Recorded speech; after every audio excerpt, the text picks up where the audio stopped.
Hi everyone, today we're discussing the refractive errors of eye. So there's three major refractive errors of eye: hyperopia, myopia, and astigmatism. We already discussed presbyopia, but that doesn't come under refractive error. That's an accommodative error. So that's something that you need to state when you're writing in the exam. Right, moving forward. Hyperopia. Hyperopia is basically, it's also given the name of hypermetropia. So hyper, this means far away. So this is basically far-sightedness. So a person is able to see things that are far off, but he is not able to see the things that are close by. So this is something you need to understand. So he's able to see things that are far off clearly, but he's not able to see things that are near. So I already made a comparison between hyperopia and presbyopia, and we told you that hyperopia is a reflective error in which parallel rays of light focus behind the retina when accommodation is at rest. So the light that's formed, it forms behind the retina. So this is also hyper farsightedness and behind the retina. That the light, it goes so beyond the point that it focuses behind the retina. Anyways, so these both diagrams are wrong. Actually, there's nothing that is clear here. But yeah, this you can see. So this is the eye, this is the cornea and the front lens, and this is your retina, whereas the light focuses behind the retina. This is hyperopia. In myopia, the light focuses in front of the, it converges in front of the retina. So this is one thing you need to know, right? So yeah, now talking about hyperopia, it's a refractive error in which parallel rays of light focus behind the retina when accommodation is at rest. So accommodation at rest, what does this mean? Accommodation is at rest. Accommodation is needed for a nearby vision, right? But when accommodation is at rest, it means it's a far away vision. Because accommodation is not happening, and accommodation is needed for a nearby vision. And in accommodation, what happens is that the lens is, it's convex, right? But anyways, let's not go into that. But you can understand this is the thing, that lens is convex, rounded, and your ciliary muscles are contracted. Now, what are the causes of hyperopia? So, hyperopia, it's usually because the eyeball is shorter than normal. So, eyeball is shorter. I think I need to delete this image because it's so distracting. Yeah. So, in hyperopia, you can see what happens is that the eyeball is smaller. That's the reason the rays are converging behind the retina. So, eyeball is shorter. That's the reason. That's the reason the light is focused behind the retina. And then there is cornea or lens are less curved or flatter. Yes, exactly. So flat lens, they're needed for seeing the vision that's far away. So in this case, that's the reason this is farsightedness, because the lens are less curved or flatter. So see, I told you that flatter lens, they're needed for focusing on further areas, so further vision. So what is hyperopia? It's basically farsightedness. So there the lens is flattened, right? But you do not need the, so what would be the correction for this? What would be the correction for this? It would be a more convex lens, right? It would be a more convex lens. See, convex lens, that's the correction. I hope you're understanding what I'm trying to convey here. Lens are curved because this is sorry, the lens are less curved because it's hyperopia. That means that it's farsightedness. So when a person, so you need to recall this diagram, then only you'll be able to understand. So in hyperopia, the lens are flattened. They are the ciliary muscles, they are relaxed and the lens are flattened. That's the reason they're able to focus on. They're able to see the things that are further away clearly, but the ones that are close by not clearly. Another reason is that decreased refractive index. Very important. What happens to refractive index? It decreases. And for closed vision, you need increased refractive index, right? For closed vision, you need increased refractive index. That's also one thing that I need to mention here. The refractive index should be increased in order to focus on things that are nearby. But what happens in hyperopia? They're not able to see nearby things. That means that the refractive index is decreased, and there could be a potentially loss of or absence of lens. What would be the clinical features? Clinical features are blurred vision, eye strain. Obviously, whenever a person is trying to focus, there'll be eye strain, there'll be frontal headache, there'll be better vision in bright light. Distance vision is usually normal. Yes, so this is what happens in hyperopia. Farsightedness, distance vision is normally normal. And this squinting, especially in children. So these are some things that you need to know. Blurred vision, blurred near vision, better vision, distance vision is fine. So these are two things. And there'll be high eye strain, there'll be squinting, there'll be frontal headache. And obviously, the vision would be fine in bright light. Now, what are the physiological bases? Physiological basis is in hyperopia, the anterior-posterior length of the eye is too short. That's the reason that the image is forming behind the retina, and the reflective power is insufficient. Whereas when you're focusing, so you're not able to see close by things, right? You- uh, in this disease, in hyperopia, so when you're seeing close by things, you need increased refractive index. So in this, the refractive index has decreased. The next thing is that the lens are focused behind the retina. So these are the physiological basis. These three things you can say. Patient uses constant accommodation even for distant objects. So here what happens is that patient is constantly using accommodation even for distant objects, even though this person is unable to see the close by objects, so he's not able to properly accommodate on nearby things, right? But for distant things he's still using accommodation even though it's not required. You don't need to use accommodation for distant objects. So because of this prolonged accommodation, this causes eye strain, it causes frontal headache.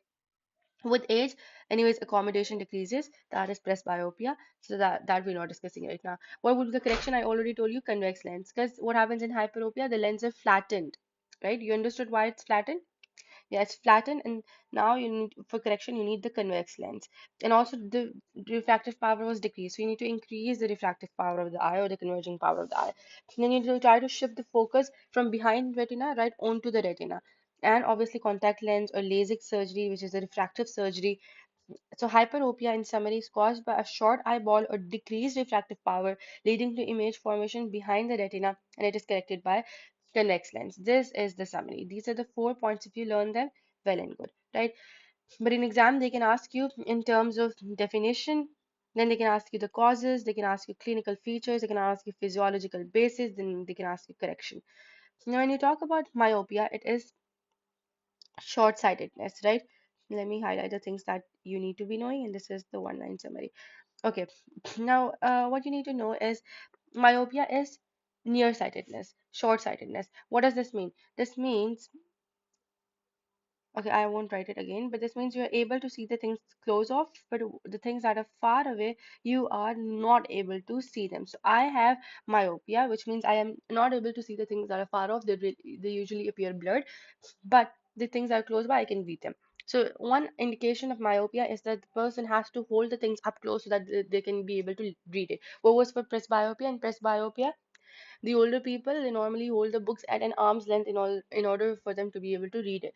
In case of myopia, the people or children especially, you'll notice that they start holding the books much closer to their eyes for them to be able to read it. Myopia is a refractive error in which parallel rays of light from infinity, which is a certain distance, I suppose of 6 meters, are focused in front of the retina when accommodation is at rest. So in this case, also accommodation is at rest, but the light is focused in front of the retina. What are the causes? So elongation of eyeball, because the eyeball is so long that the light rays determine beforehand itself. So because of the elongation of eyeball, that's one of the causes. Increased curvature of the cornea or lens. Let's discuss this. So because myopia is nearsightedness. Nearsightedness, in that you need convex or rounder, right? So that's when you're able to see close by things. So this is myopia where you can see close things. So there's increased curvature, increased convexity, increased roundedness. That's the reason. Okay. Moving forward, we have index myopia, which is increased refractive index of lens. For close vision, you need increased refractive index, but there's extremely increased in refractive index of lens, because of which you're just able to see close by things but not the far off things. And as forward displacement of lens, that could also be potentially an option, an cause. And previously, I told you there is aphaxia, which is absence of lens, and here there is forward displacement of lens. Anyways, you don't need to learn that because that's too much of detail. Blurred vision. Okay, now let's talk about the clinical features. There are three things that you know very easily. First thing first, the distance vision is blurred, but the near vision is clear, and then there'll be squinting to see distant objects. Right? These are three things. Then there'll be eye strain, and obviously there'll be frontal headache for that, right? And yeah, so these could be like the 5 points. Moving forward, holding objects close while reading, progressive myopia in children and adolescents. Myopia keeps increasing with age. As in, if you're not fixing it, if you're not wearing glasses, it will keep on worsening.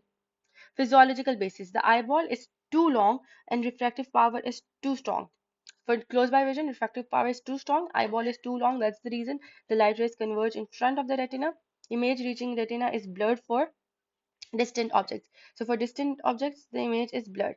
Near objects, they're seen clearly without accommodation, even though you should do accommodation for nearby objects, but here the person is unable to do accommodation. So in both of these cases, also there's slightly, there is some role of accommodation as well. Here, see, normal or increased accommodation in hyperopia. So yeah, and in myopia also accommodation could be altered, but normally accommodation is altered in presbyopia. But anyways, you do not need to know about accommodation because that's too much of detail. Now, so for correction, normally for uh, nearsightedness, it's convex. But here we don't want to see, like we want to see closer, but we want to see farther away because here you cannot see farther away. So you'll need a concave lens, diverge incoming rays, shift focus from in front of retina onto retina, right? So light is forming in front of retina, you want it to form right exactly on the retina. Then contact lenses, refractive surgery increases, LASIK, and all of these. Myopia improves in dim light. High myopia may be associated with retinal complications. You don't need to know that. Myopia is caused by an elongated eyeball or increased refractive power. Refractive power is increased for the close vision, and in myopia, you can just see close vision. So, excessive increased refractive power, resulting in image formation in front of retina and is corrected by concave lens. The 4 points that you need to know, right? Here you can see hyperopia. Okay, let's recap quickly and then we'll move further. Actually, I think I should recap at the end. Let's first be done with astigmatism. Astigmatism is another condition in which there is blurred vision and the image. There are several focal points of the image forming. So in retina, there are several points where image is being formed. Let me give you an example from the image. So this is astigmatism. You can see there's excessively blurred image in astigmatism, and this is normal vision. And if you look at this, so there are a lot of multiple focal points where the image is forming. So the vision will be blurred vision. You can see blurred vision. Here it's normally the vision is clear and there's a single focal point right here. Now, astigmatism is a refractive error in which the parallel light, rays of light are not focused to a single point on the retina due to unequal curvature of the cornea or lens in different meridians. Corneal astigmatism, what are the causes? Irregular or unequal corneal curvature, that's one thing we already mentioned here. That is irregular or unequal corneal curvature. Unequal curvature or tilt of the lens. Even for the lens, there's unequal curvature. So first cornea and now lens. It could also be congenital. It could be acquired. It could be because of trauma. It could be because of corneal scars. It could be because of surgery. So there's several reasons. But clinical features: blurred or distorted vision at both near and distance. Very important. Difficulty seeing fine details. There'll be eye strain, frontal headache, squinting. These three go hand in hand. Ghosting or shadowing of images. The eye has different refractive powers in different meridians. For example, first of all, you have air to the cornea surface, then cornea to the aqueous humor, then aqueous humor to the lens, lens to vitreous humor, right? So they're different meridians. Light rays are focused at two different focal lines instead of a single focal point here. This produces a blurred, distorted image on the retina. Accommodation cannot fully correct this defect. The correction would be cylindrical lenses. You might have heard a lot about cylindrical lenses, so now you know cylindrical lenses are used in astigmatism. That's the correction. Correct specific meridian with abnormal curvature. So whatever meridian has abnormal curvature, be the cornea, be the lens, you have to correct that. Toric contact lenses, refractive surgery, LASIK. So for correction, everywhere you can mention refractive surgery and LASIK, and you can also mention refractive surgery is basically LASIK. You can also mention contact lenses, but previously I had to tell where you had to use convex and where you had to use concave. For astigmatism, it's toric contact lenses, right? And then you can also correct the normal curvatures of either lens or cornea. Astigmatism results from unequal curvature of cornea or lens causing formation of multiple focal points and is corrected by cylindrical lens. So there are 3 points for this. So yes, that's pretty much it.